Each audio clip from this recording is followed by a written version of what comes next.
te vuoi fiducia nella persona che è accanto e lui la vuole da te. Nell'aria c'è questa cosa come se fosse l'ultimo giorno della tua vita. Dirsi cose che fra uomini con un po' di pudore non ti diresti mai, Certo, no? certo. In piazza magari mi sono dovuto picchiare con uno che pesa 40 kg più di me. Prima di salire sul ring cerco di ricrearmi quel contesto di branco. Cavolo, li vuoi quegli abbracci? Carichi. Esatto, è proprio, cerchi proprio il contatto Come fisico. Goku, mettetemi tutta Esatto, l'energia. esatto.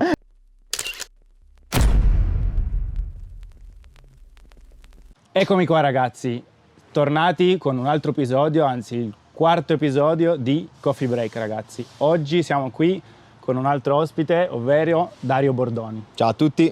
Allora, come sempre una piccola introduzione su Dario. Dario è un Muay che viene da Firenze, Italia ovviamente, ma lui non è solo un Muay, è un professionista, adesso non so se tecnicamente si può dire questa parola, ma di due sport, ovvero Muay è un altro sport che ve lo diciamo a breve.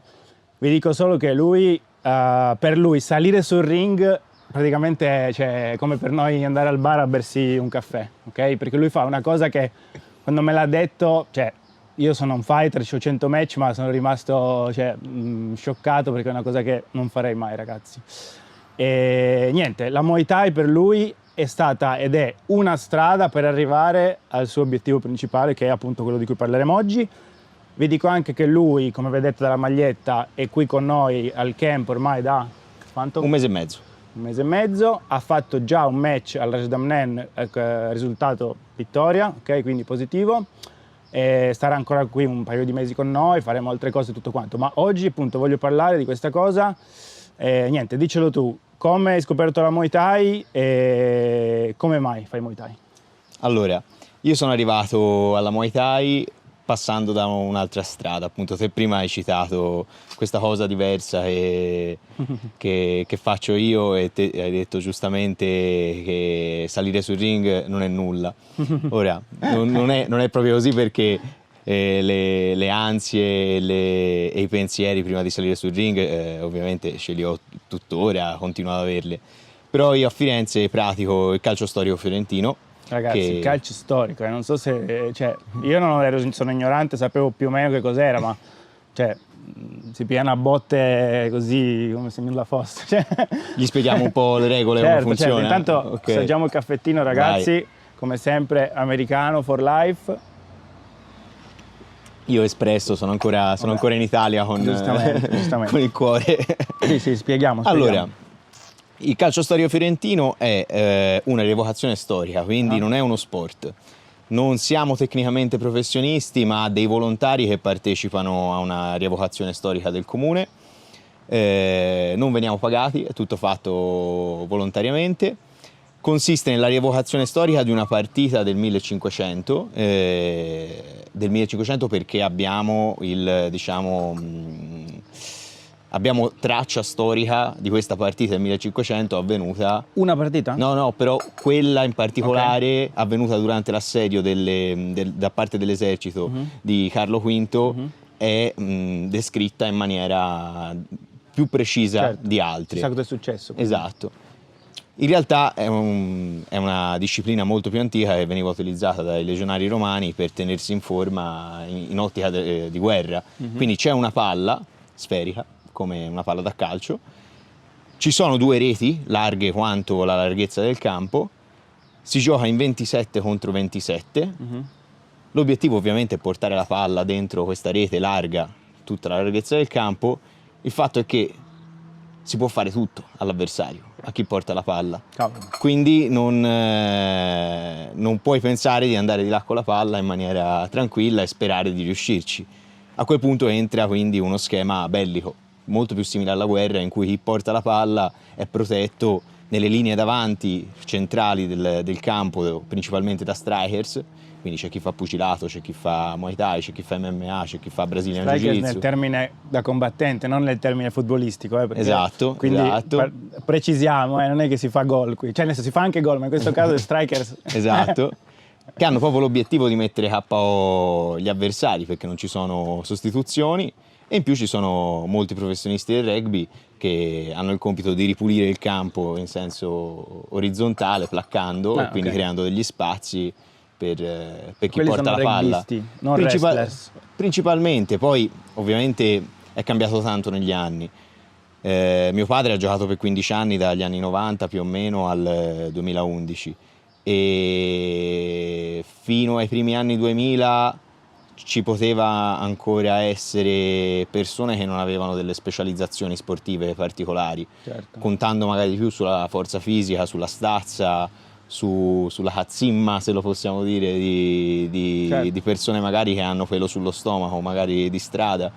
Ora è molto specializzato, non è uno sport, ma è obbligatorio essere degli sportivi per riuscire Certo. a cavarsela e a dare un valore aggiunto alla squadra. Quindi chi gioca è comunque o un agonista o un professionista della sua disciplina tutto l'anno, quindi nel mio caso può essere la Muay Thai, in tanti altri casi ci sono i pugili, ci sono i rugbyisti. Un po' è paragonabile all'MMA allora, perché l'MMA di una volta, cioè il primo UFC erano sì, uno di Jiu-Jitsu, uno Street Fighter, uno è che si davano botte. E infatti la cosa interessante è quando ci incontriamo fra persone specializzate in contesti diversi, no? Per cui se io in piazza vado a prendermi un altro ragazzo che fa la Muay Thai, stiamo un po' 0-0, no? Magari lui il calcio se l'aspetta, mette il block, sul clinch magari si aspetta il gomito. Invece se vado a creare il mismatch, come si dice, no? Vado a cercarmi un pugile o un rugbista, se loro non riescono a prevalere col loro stile, io magari posso riuscire a mettere un calcio, un ginocchio che loro non sono abituati a vedere. Certo. In piazza, ragazzi, vuol dire che Si gioca sulla sabbia, sulla sabbia in piazza Santa Croce, con uno sfondo bellissimo, che è appunto la Basilica di Santa Croce, e di fronte a tutta Firenze. mi dicevi che questa piazza ovviamente viene riaddobbata apposta per l'evento, no? Allestita apposta una volta l'anno, si gioca 3 partite l'anno, 2 semifinali e una finale, quindi ci si allena tutto l'anno con l'obiettivo di giocare 2 partite e di vincere il torneo, ma può succedere anche che si giochi una partita sola, ecco. E per fortuna noi Rossi di Santa Maria Novella quest'anno abbiamo vinto, quindi siamo i campioni in carica. L'altro anno? Sì, 2023, sì, scusa. Okay. Sì, sì. E adesso come fai che non sei qui in Thailandia, come fai ad allenarti? Non puoi allenarti di calcio statico? Allora, i ragazzi hanno già cominciato questo lunedì e sono ripartiti con gli allenamenti. Io ho parlato con il mister, con l'allenatore, e ho avvertito che tornerò per la fine d'aprile e mi metto a disposizione per la squadra, e appena torno mi inserisco, diciamo, nel team come negli anni passati. E quindi dicevamo, tu hai iniziato a fare Muay Thai per? Esatto. Allora, io a 16 anni mi sono presentato al quartiere, appunto, che ogni squadra ha la sua sede, che quasi tutte ormai sono dotate di una loro pugilistica o palestra, con il campo adiacente. Campo di che? Un campo di sabbia che Come la replica piazza. quello della piazza. Però non grande uguale, credo. Sì, grande uguale. Sì, sì, io credo che il nostro c'è sia... sempre quello lì, non è sì, tolto messo. c'è sempre, quello c'è sempre, e ci si allena, diciamo, tutto l'anno lì. Quindi io a 16 anni mi presento ad allenarmi nelle giovanili, che diciamo ci sono tuttora, sono composte da ragazzi fra i 14 e i 17 anni più o meno, che vengono allenati dagli anziani del colore della squadra, perché prima non l'abbiamo detto, ma sono 4 colori, 4 squadre, Firenze divisa come da una croce in 4 colori, bianchi, rossi, azzurri e verdi. Quindi mi presento a 16 anni, ci alleniamo appunto replicando, più o meno cercando di replicare quelle che sono le partite dei grandi, degli adulti, però ovviamente molto più, come si dice a Firenze, all'acqua di rose, più tranquillo. Certo. Intorno ai 17, fra i 17 e i 18, prime esperienze con la squadra dei grandi, come allenamento, esatto, senza però alcun background, senza alcuna skill o qualità di tipo sportivo, cioè andavo solo lì, quindi sono mazzate, prendi mazzate e basta. Prendi o dai? No, prendi e basta, perché appunto non avevo qualità, non avevo mai fatto niente se non qualche mese di pugilato alle scuole medie. E lì mi sono reso conto che appunto c'era da costruire un background per riuscire a stare al passo con i calcianti veri. E nel parlare con un grande calciante che per me appunto a quell'età io lo vedevo appunto come un gigante, come un mito, aveva una panineria a Scandicci, che è una cittadina proprio accanto a Firenze, a nemmeno un quarto d'ora di distanza, e si chiama Angelo. E io andavo un po' lì per ragionare, anche solo per avere anche solo avere una conversazione con uno della squadra vera, no? Per me rappresentava, certo, da pischelletto come posso dire, già solo quello a me mi esaltava, sì, mi gasava. E nel parlare con lui me lo disse proprio: guarda, te devi prendere, ti allontani per un po' di tempo, ti concentri nell'imparare una disciplina e poi se lo vuoi davvero vedrai che ci riesci.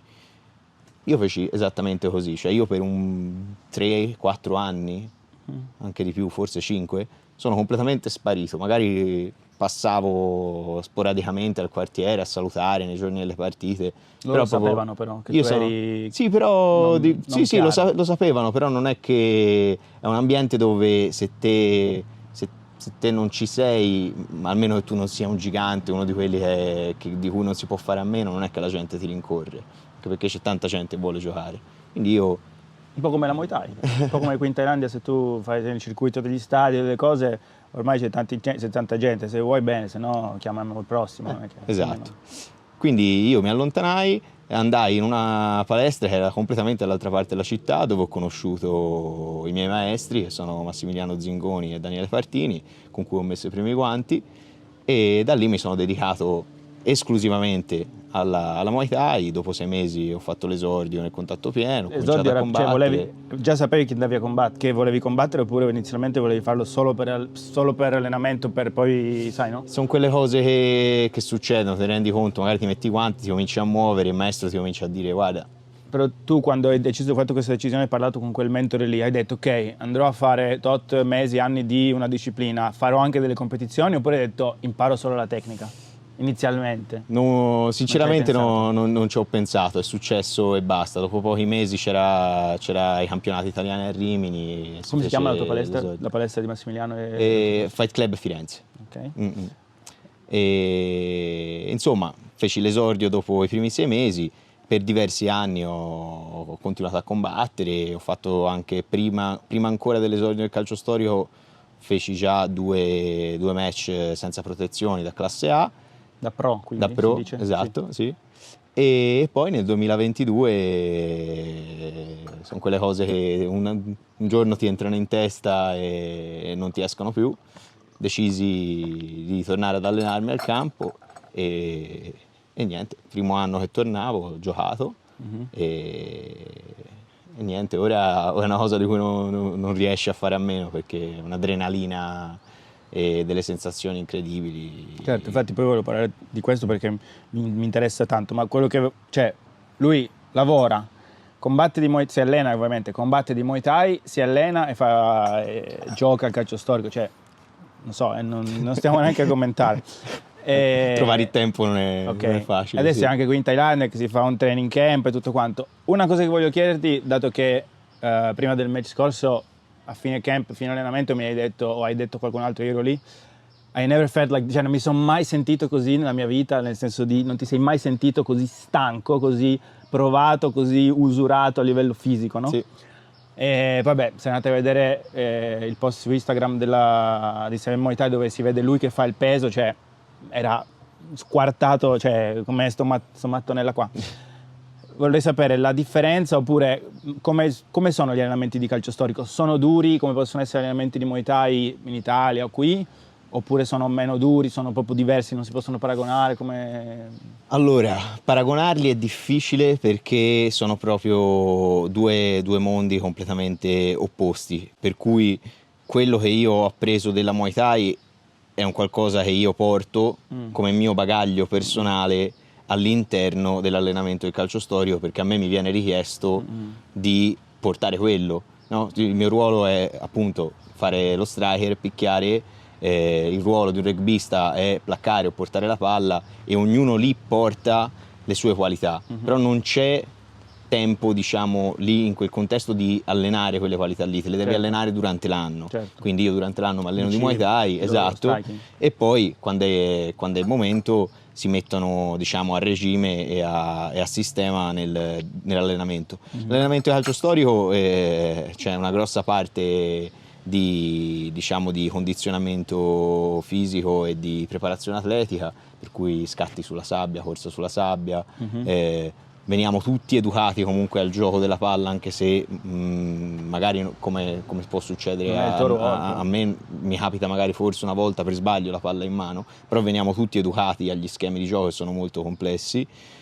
E poi le partitelle sono delle simulazioni di partita dove facciamo tutto esattamente uguale a come avviene, diciamo, nella partita vera. L'unica differenza è che ci colpiamo a mano aperta e non a mano chiusa, giustamente. E volano gli schiaffoni. Volano schiaffoni, però c'è una grossa differenza, perché poi nella partita vera ci si picchia a mano nuda. Certo. Ecco, non l'abbiamo detto perché è un mani po' scontato, rotte. loro non hanno i guanti, cioè mano nuda.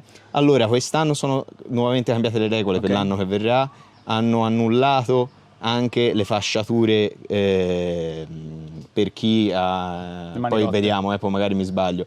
Ad ora dai giornali sembra che anche se hai delle lesioni precedenti non ti puoi più fasciare le mani, mentre prima, se te portavi un certificato medico, la fasciatura, quella classica da pro, da match, potevi farla. Cavolo, quindi bare knuckle proprio, cioè sì, bare mano tutto. nuda. Madonna. Infatti, insomma, 2 o 3 mani rotte a partita ci sono sempre. Ma quindi a livello di intensità, quanto è duro un allenamento di calcio storico? Cioè tu finisci l'allenamento che sei stremato, oppure è più duro? Allora, se ti prepari bene durante l'anno, secondo me riesci comunque ad affrontarlo. Io sono sincero, a livello di preparazione fisica mi sono sempre sentito bene.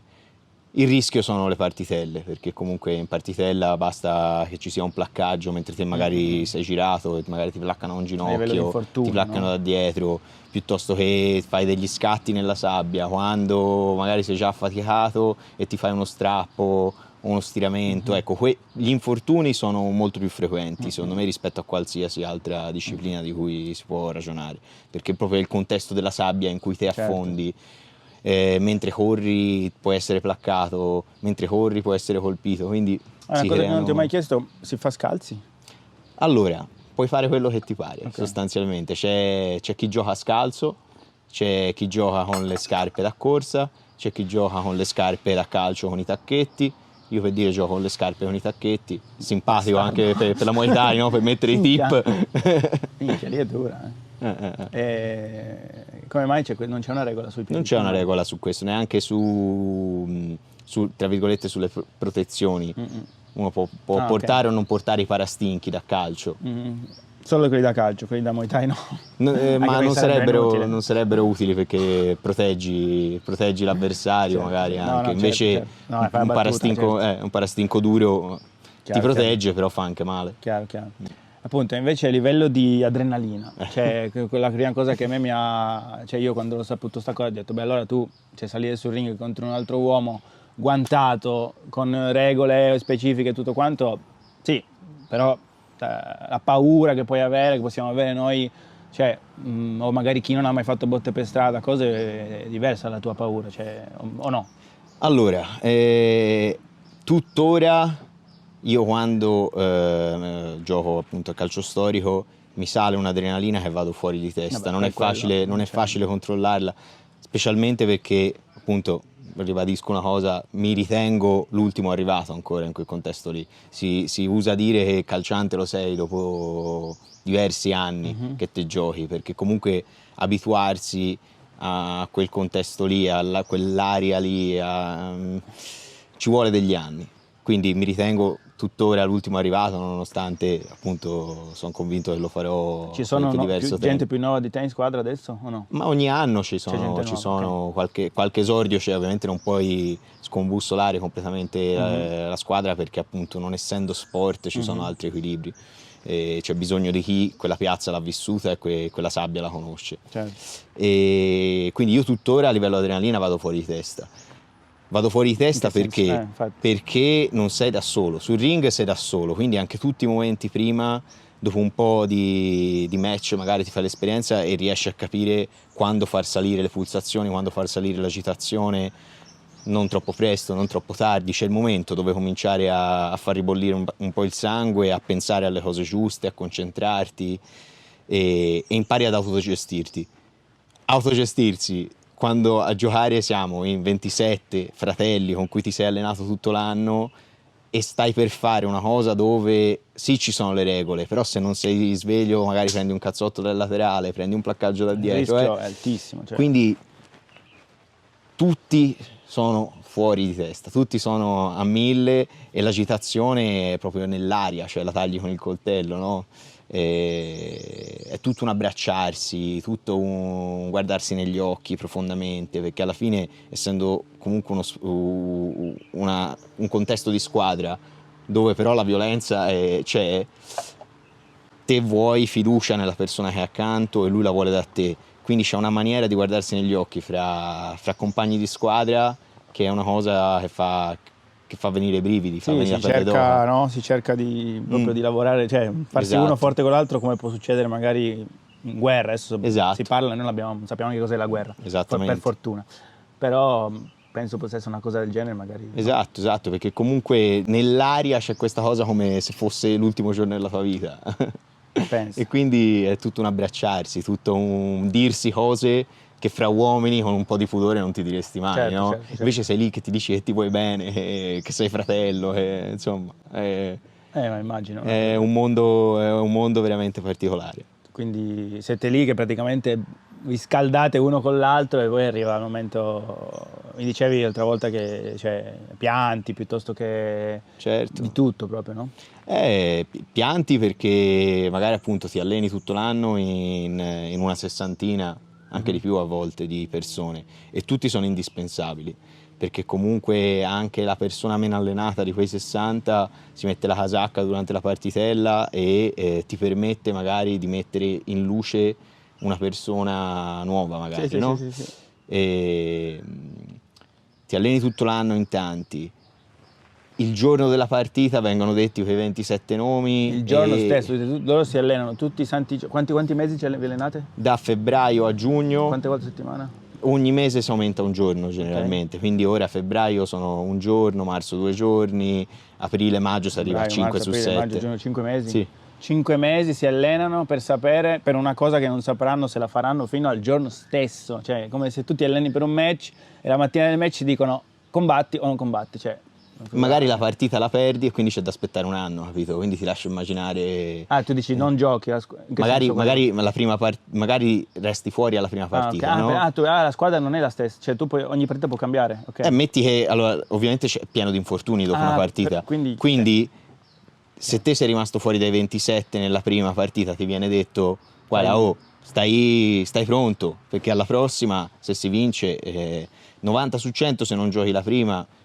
Vai, perché qualcuno si fa male. Ma 10 cambi in media ci sono fra una partita e l'altra. Quindi non ci sono cambi durante la partita, ovviamente, come diciamo prima. Quindi se metti uno KO, quello rimane KO a meno che non si rialza. Ma tra una partita e l'altra ovviamente ci sono i cambi. Ok, quindi sì, se perdi devi aspettare un altro anno. Un altro anno, quindi se rimani fuori e poi la squadra perde, sono pianti. Un pianto perché un anno di sacrifici tocca aspettare, no? Quindi tu come affronti il match? Questa cosa ti dà forza per affrontare il match? Nel senso il pre-match? Cioè, questa esperienza che tu fai ogni anno ti dà forza appunto? Oppure è proprio un'altra cosa che dici non riesco a utilizzare questo per andare a migliorare questo? No, dà forza perché allora penso oggettivamente che per fare un match di Muay Thai a un livello appunto da pro ci sia bisogno di un impegno e una preparazione a livello proprio di tutto, dalla tattica alla preparazione fisica, alla testa. Ci vuole un livello di preparazione molto più specifico che in quel contesto lì è importante.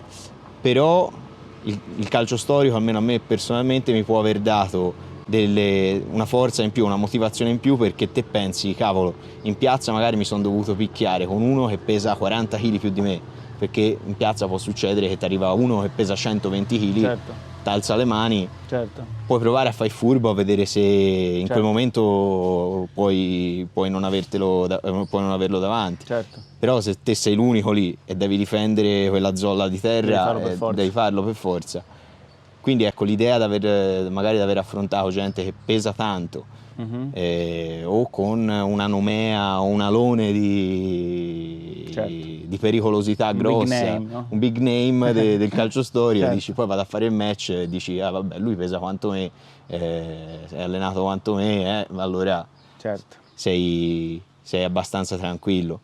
E poi a me mi dà forza pensare a livello proprio psicologico, prima di salire sul ring, cerco di ricrearmi quel contesto di branco nella testa. Ok. Cioè, cerco di pensare di non salire da solo, di immaginarmi i miei fratelli accanto come I tuoi in fratelli piazza. della partita? Esatto. O il tuo team della Muay Thai? In che No, senso? i fratelli del calcio ti storico. ricordi di loro proprio? Sì, sì, sì. Ok. Cioè, comunque nella testa ti fa ribollire il sangue, no? Pensare, Rivivi quel momento. rivivere quel momento, dire non sono da solo, ne ho altri 26 accanto, picchiano tutti insieme a me sul ring, sono tutte strategie che nella testa, insomma, Questa possono cosa dar è molto forza. interessante. Te la sei trovata da solo? Hai un mental coach? No, qualcosa? no, da solo, sinceramente. Molto interessante perché, per esempio, io lavoro tuttora con una mental coach.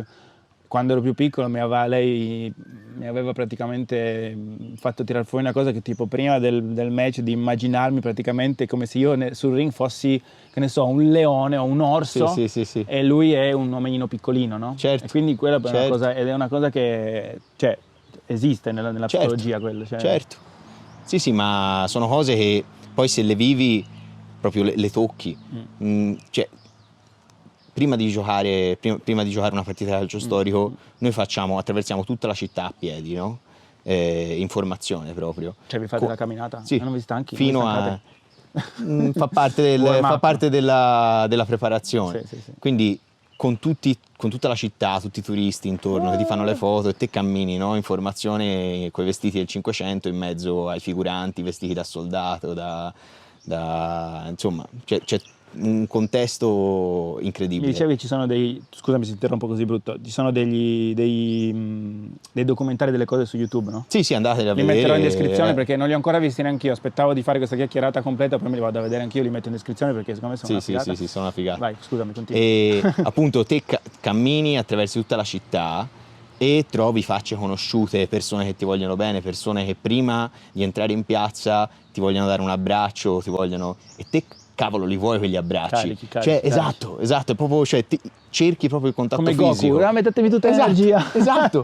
Io mi rendo conto di fare proprio, io me la vivo così, cioè ogni abbraccio di ogni amico, di ogni persona, cerchi proprio di succhiargli l'energia, no? E ti senti, e mi ricordo mio babbo mi raccontava spesso che lui prima di giocare in piazza abbracciava la chiesa con le mani, proprio si allargava e la abbracciava per minuti, perché diceva una cosa così grossa, io gli succhio l'energia, dico una cosa così grossa, la attiro a me. Penso. Quindi, insomma, tutti in maniera diversa, Certo. ma la viviamo tutti più o meno alla stessa maniera. Sì. Tu sei religioso? Credi in Dio? Dipende Credi in Dio? cosa intendi. Ho un senso del Sono sacro. ignorante, non sono... No, io ho un grande senso del sacro, ma non mi ritengo cattolico. Era una domanda che appunto io di religione sto a zero, però non so, usi tipo... adesso dirò cazzate perché appunto non sono religioso, ma credi in Dio, preghi, dici tipo usi la forza di Dio, sai, per... Io credo o che no? ci siano delle forze Però tu lo usi che aiutano. ti sì, aiuta certo. questa, Io credo ci siano delle energia la forze. succhi anche da lui? Ci sono delle forze in alto che sicuramente aiutano e sicuramente preferiscono aiutare i guerrieri rispetto a altre Quindi quella categorie cosa umane. ti dà penso. forza, no? Sì, Perché della religione, come dicevo, so molto poco, perché appunto, non sono cresciuto in una famiglia, non ricordo se dice ateo o comunque una famiglia non credente, ma riconosco gli effetti positivi di credere in qualcosa di più grande, cioè, capito? Secondo me può dare una forza incredibile, Certo. che io non posso capire, Sì, però sì. capisco chi lo fa perché potrebbe, cioè, capito, una cosa... Sì. Era solo una domanda così curiosa. Poi chiudiamo perché va bene, e se no poi la gente si annoia. Una cosa solo, ti piacerebbe che diventasse uno sport, che diventaste professionisti, che magari vi pagassero anche qualcosa? Non dico farlo diventare una carriera perché ovviamente è uno sport diciamolo, poco sostenibile a lungo termine, no? Però ti piacerebbe magari che altre città, piuttosto che altre nazioni, non so, tipo che diventasse uno sport più big? Allora, sta già succedendo perché ci sono delle squadre a Roma, a Brescia, Frosinone, ora se ho dimenticato qualcuno, scusatemi. Quindi da fuori Firenze si stanno affascinando e lo stanno cercando di replicare. Sinceramente siamo fieramente un po' campanilisti e un po' gelosi del contesto che abbiamo, e quindi ti dico no. Cioè va bene così, va bene che non si venga pagati, va bene che chi gioca abbia la residenza a Firenze da almeno 10 anni o che sia nato a Firenze, ma dai, perché questa c'è è questa una regola, bomba. giustamente, perché sennò si crea il calciomercato. Quindi va bene che sia Non una ditelo ai cosa... thailandesi, che lo fanno anche loro, dicono vuoi combattere a Raja devi essere nato in Thailandia, se no ti immagini. Quindi va bene che sia una cosa nostra, Sì. perché c'è comunque tutto un contesto sociale di come viene vissuto dalla città che è prezioso, per cui te in quei 2 mesi, prima e durante il calcio storico, se giochi lo sanno tutti, lo sai, il panettiere sotto casa, l'edicolante, la signora al parchetto, ti chiedono oh ma sei carico, sei pronto, le solite domande che come prima del match, ti danno noia. Esatto, esatto. Quindi c'è questo alone sociale che invade la città, la pervade. Siete tutti... famosi lì a Firenze, no? A qualcuno dà anche alla testa, devi essere anche centrato, perché sennò ci sono persone che svalvolano e pensano di essere, che ne so, la star. Però sì, cioè te cammini per la strada e la gente dice oh ma te hai giocato quest'anno? Solo durante il periodo o tutto l'anno? Durante il periodo è accentuata la cosa, però chi lo segue tutto l'anno e chi lo vive tutto l'anno, il calcio storico lo sa più o meno chi gioca. Poi si creano tutte le chiacchiere, per cui quando ora siamo a un periodo quasi, no? Ai primi di aprile ci sarà lo scoppio del carro, che è appunto questo carro dove scoppiano tutti i petardi per Pasqua, e in quell'occasione in Piazza del Duomo vengono estratte le uova del colore delle squadre che si affronteranno. Quindi viene fatta l'estrazione del torneo, per capirsi.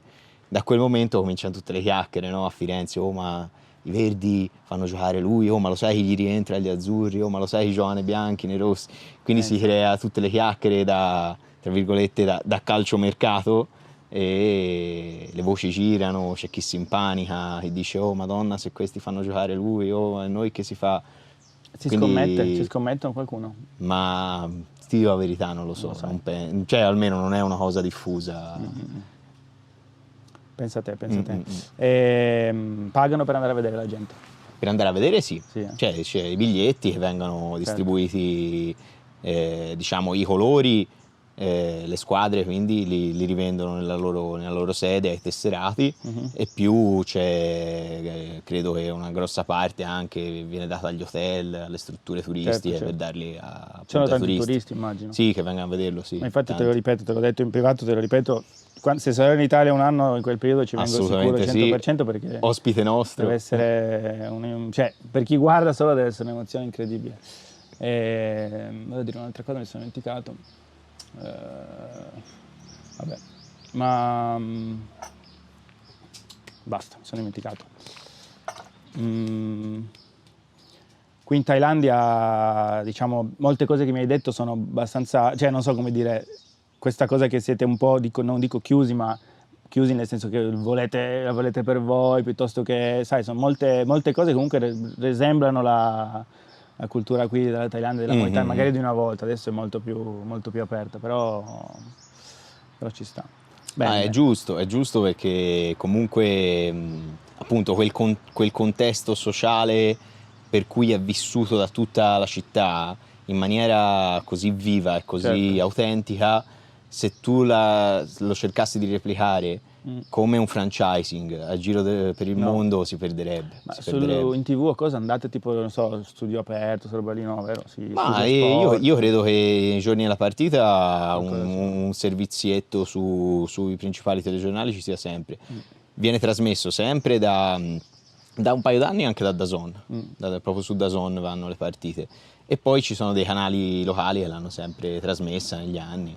Mi chiedevo se, cioè, forse il motivo per cui lo tengono una cosa, come si dice, tipo volontario, così, è perché forse dovessero legalizzarla, non so, quel tipo sport, non si potrebbe con queste regole un po' così, o queste non regole. Già, ma io ritengo un miracolo che in un esista. mondo come questo si riesca Infatti. a replicare ancora una manifestazione del genere, perché comunque è bella dura, ecco. Invito chi ci sta guardando ad andare a vedere Certo. delle Vabbè, le in Spagna partite. fanno la corrida, Eh. cioè, sono delle cose che fino a qualche anno fa, adesso non più, ma in Spagna c'era una tradizione dove buttavano giù una capra tipo dal campanile.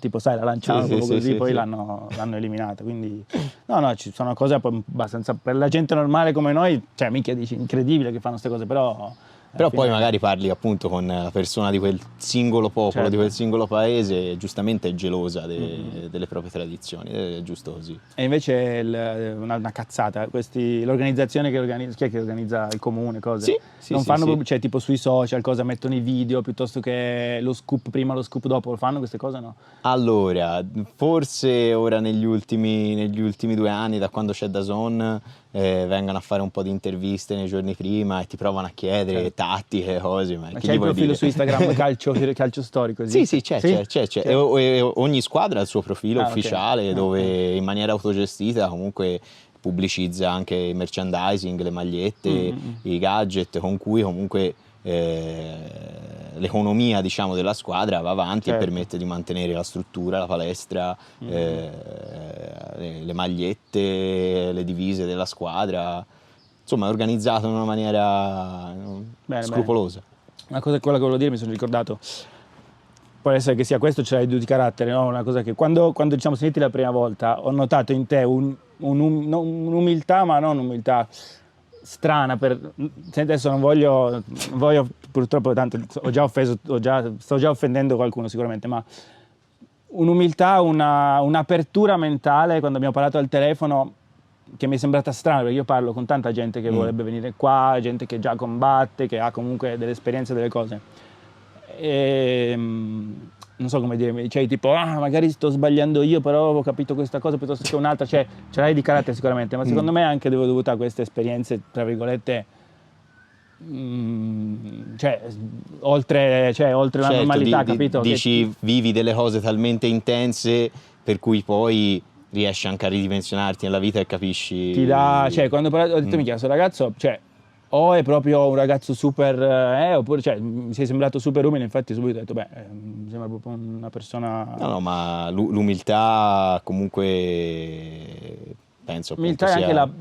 anche in palestra, no? Magari ti diciamo una cosa, non hai mai detto tipo, ah sì, questa cosa già l'ho fatta, me la sono dimenticata, oppure, sai, capita, ma Sì, capita sì. anche, cioè, No, mi metto dire- anch'io in quella categoria, io sono abbastanza un egocentrico, cose, se c'è una cosa di cui un minimo ne so, mi devo buttare dentro perché voglio far vedere che, e invece tu non sei così, è una cosa che ammiro un botto perché vorrei essere anch'io così, ma certe volte esce dentro quel testa di cazzo che quando ho un po' di confidenza divento un po' testa di cazzo. Mi viene in mente appunto un esempio di quello che sto vivendo ora qui in Thailandia, per cui dici, cavolo, dopo 10 anni che faccio Muay Thai quasi, almeno ero convinto e avevo le mie certezze, no? Vengo qui e appunto giustamente tuo padre vuole costruire magari una stile diverso. tattica, uno stile del combattimento più adatto a quello che giustamente pensa venga premiato qui in Thailandia, per dire, no? E quindi tutti i giorni mi martella, mi dice no, devi fare così, e io sono stato abituato magari in Italia a uno stile completamente diverso, però allo stesso tempo penso, cavolo, sono a vivere un'esperienza qui che vengo a fare le stesse cose che facevo in Italia, no? Quindi se voglio aumentare e implementare quello che è il mio bagaglio tecnico nella Muay Thai, sto zitto, ascolto e cerco di imparare e rubare il più possibile con gli occhi per avere delle armi in più, ecco. Non è da tutti, non è proprio da tutti, infatti niente, volevo dirti questa cosa così a livello personale. No, può essere frustrante i primi giorni perché dici appunto, cavolo, Madonna, mi sembra di non sapere nulla, mi sembra di aver cominciato a fare Muay Thai da un giorno. Sì. E invece poi ti affidi e ti fidi di chi ti sta, allenando e vedi i risultati che ci sono.